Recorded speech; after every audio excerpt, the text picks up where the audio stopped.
know if you can hear it, but that's a car alarm sounding. It just stopped. It's funny because we had talked about acceptance and how to not necessarily like something that's going on, but at the very least to try and accept it without judgment. And what one finds out is that it's not the sound or the situation which makes one uncomfortable, but what you think about the situation and the thoughts that you have that are kind of feeding negativity inside, maybe even causing stress, simply because of your thoughts rather than the situation itself. Situations are neutral. On a planet without any humans, everything is neutral, everything is even, everything is level. It's only the human mind which is creating judgments and opinions of what's right and wrong and good and bad. So things in themselves are neutral and without good and without bad. So if you can sort of recognize that in those cases where your first reaction would have been to feel discomfort, which is caused by your own thoughts, you'll find that life becomes a whole lot less stressful. So finding balance, I think, is something we should talk about. And balance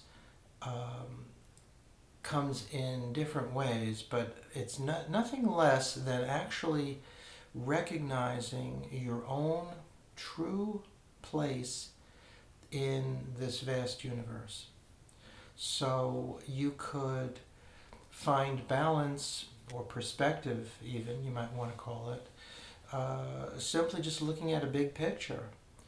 And we know how to do this. Sometimes, we have expressions, about, well, that's just one drop in the ocean, things like that. So you already know that this is one planet circling a rather small star in a huge galaxy. And just that thought will sometimes bring a little bit of perspective to a situation.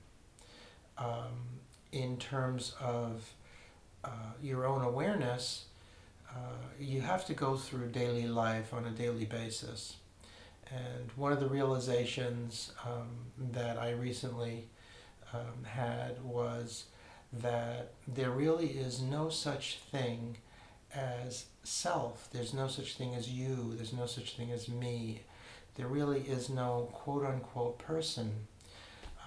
When we're born, we're given a name, and then we slowly build up various stories surrounding the name. We're called that, we answer to that, and before you know it, that's who we think we are.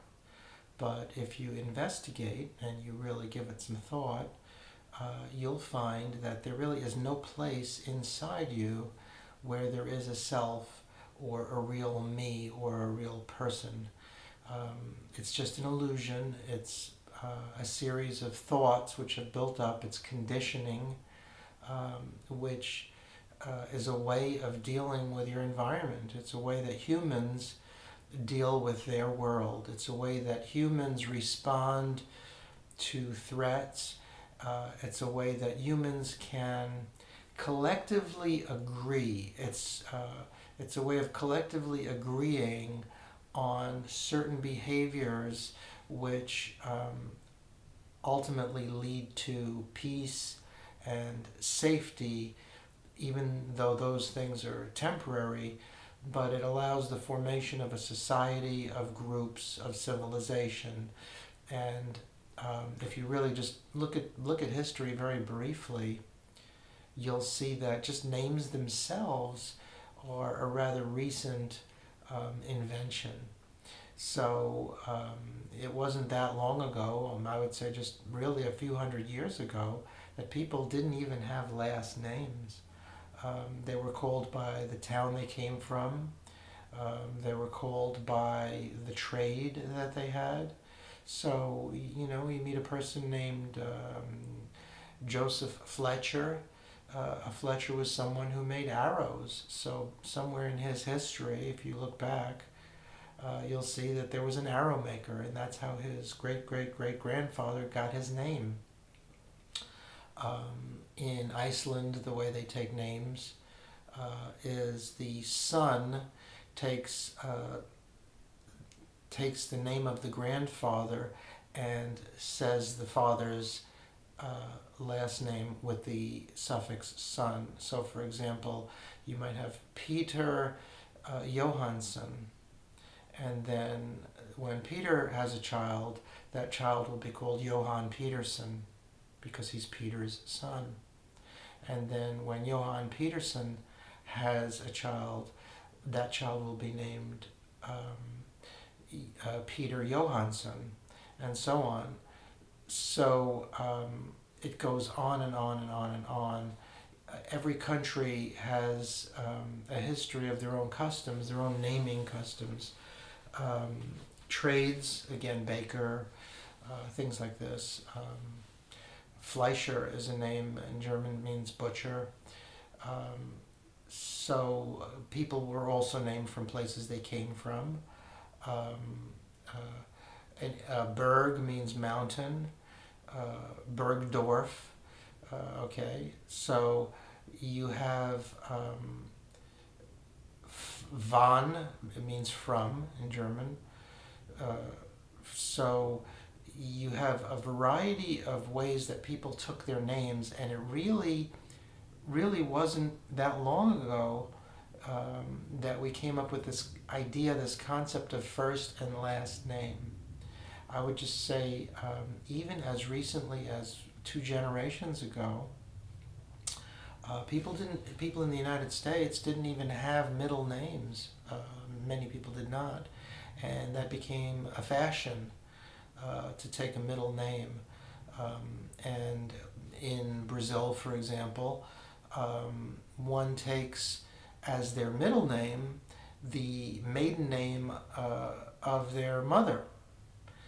So just the whole concept of taking names, which is something that we just accept. We don't really think about it very much.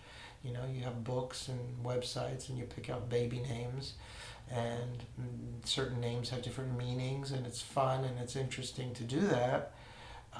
But again, it's an artificial way, which is based on convention and agreement in various societies. It's an artificial way of labeling a person.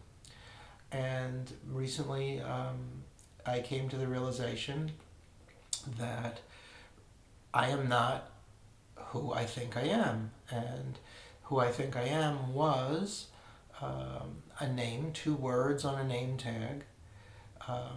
Simply that, nothing more. And with that, I had built up over a period of my whole lifetime a series of stories which I connect and identify with, and I say, well, that's me, that's who I am. But really, that's not who we are. It's all artificial. And suddenly, when one lets go of that, lets go of all the stories, lets go of even the name, and sits, meditates, you could say, within that space, it's very liberating, it's very freeing.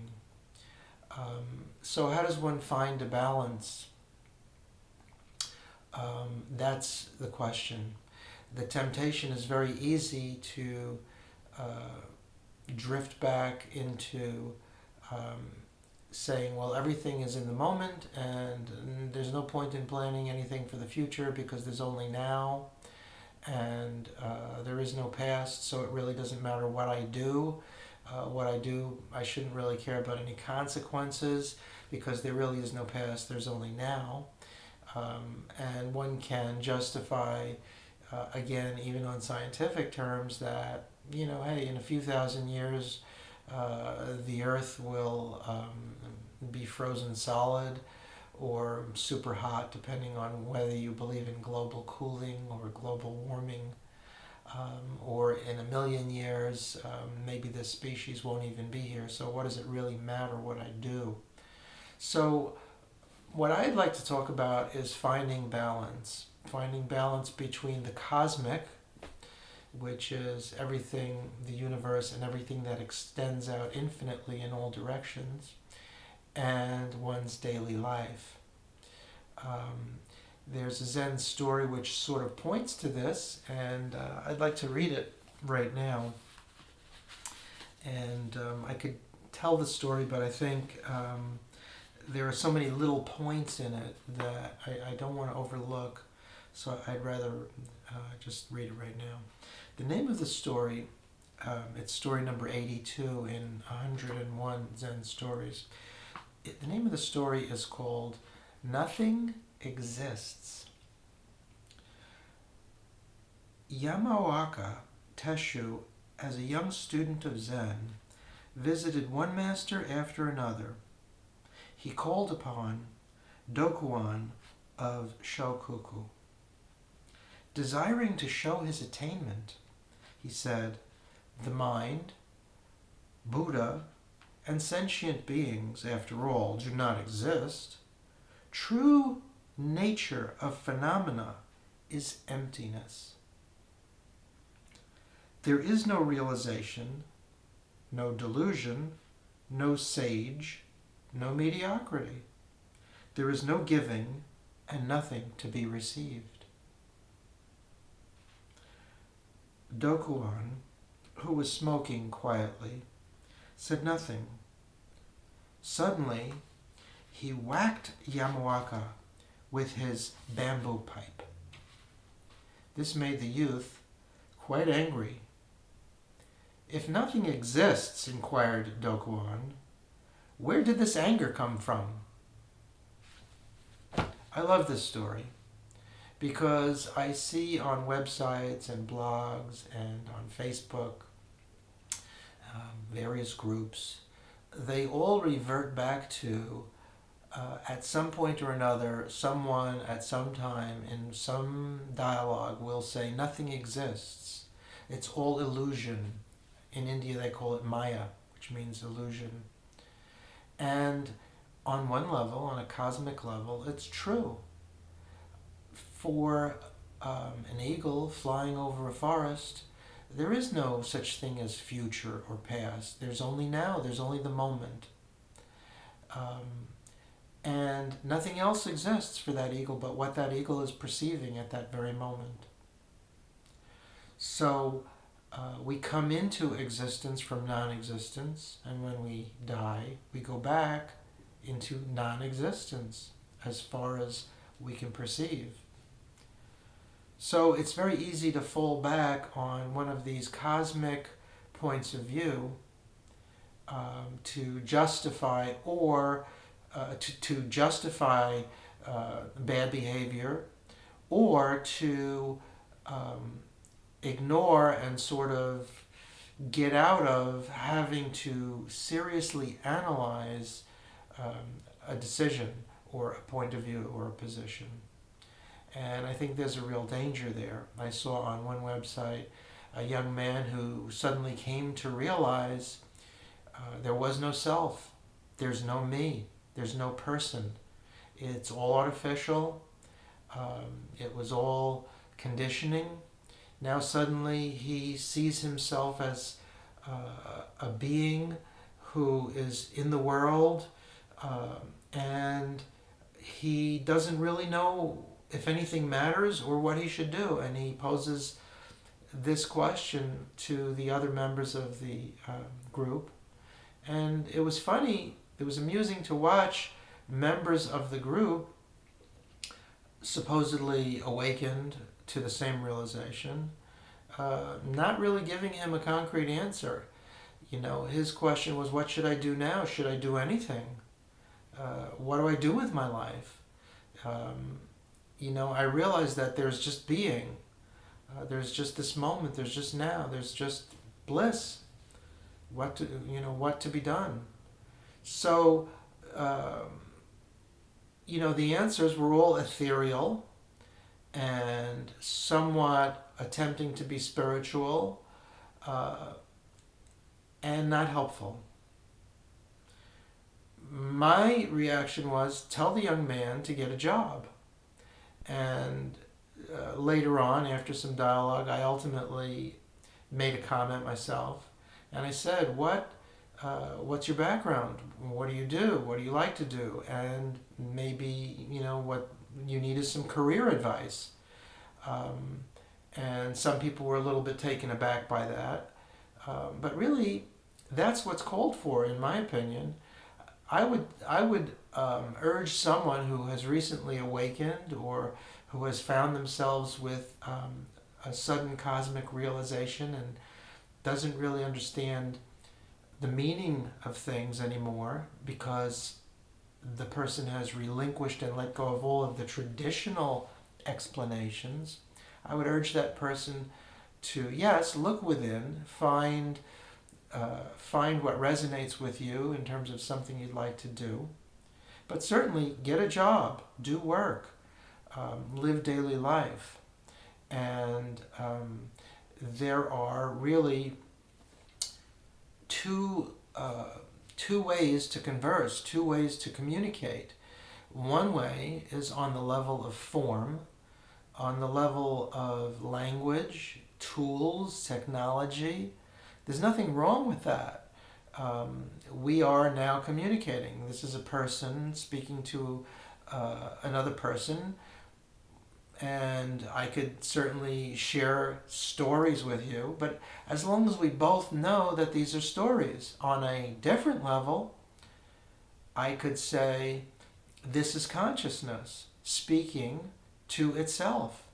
This is consciousness speaking to consciousness. And it's all one, and we are the same consciousness. This is a shared consciousness speaking to itself. And that's a realization that you may accept, you may understand, you may grasp totally, that what's happening now is consciousness is simply speaking to itself.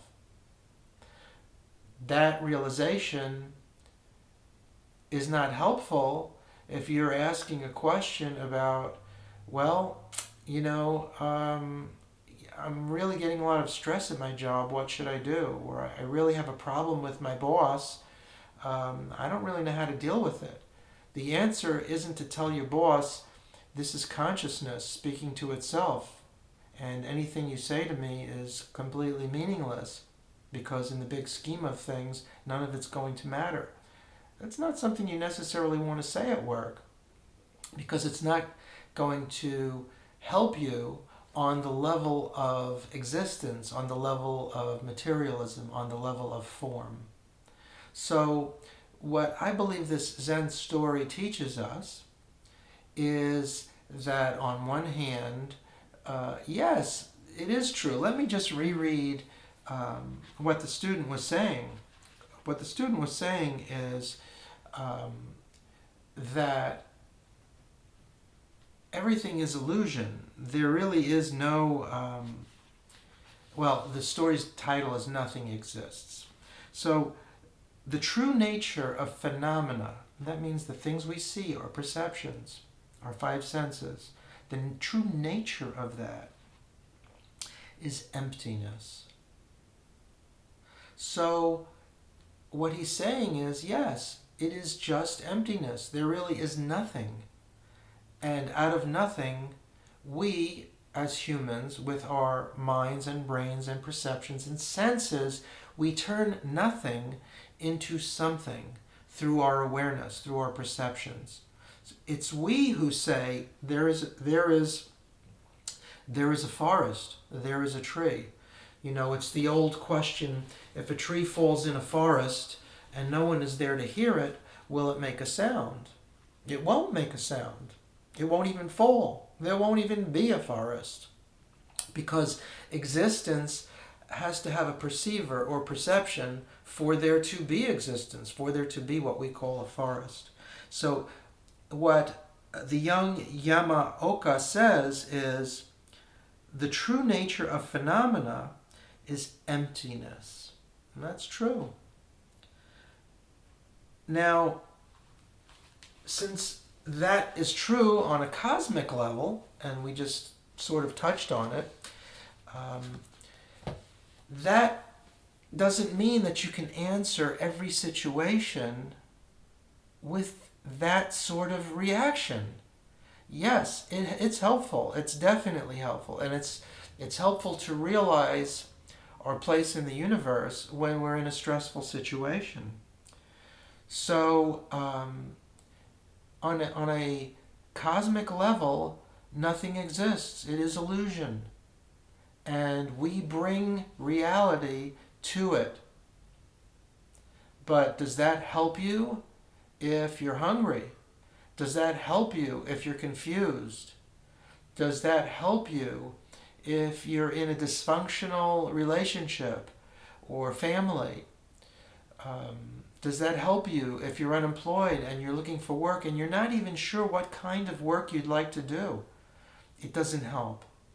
So what I like to do is I like to keep things balanced and in perspective. And if I'm giving 100% of my attention to a person on this planet, a human being who is asking for help or who needs advice or with whom I'm conversing, there is not the tendency to just sort of dismiss what that person has to say with some sort of cosmic answer. That's not useful. So I just wanted to share that with you, that balance is indeed very important, and balance comes from both understanding the vastness of the universe and our place in it, and from being able to communicate and give undivided attention to the person that we're with, and being totally present.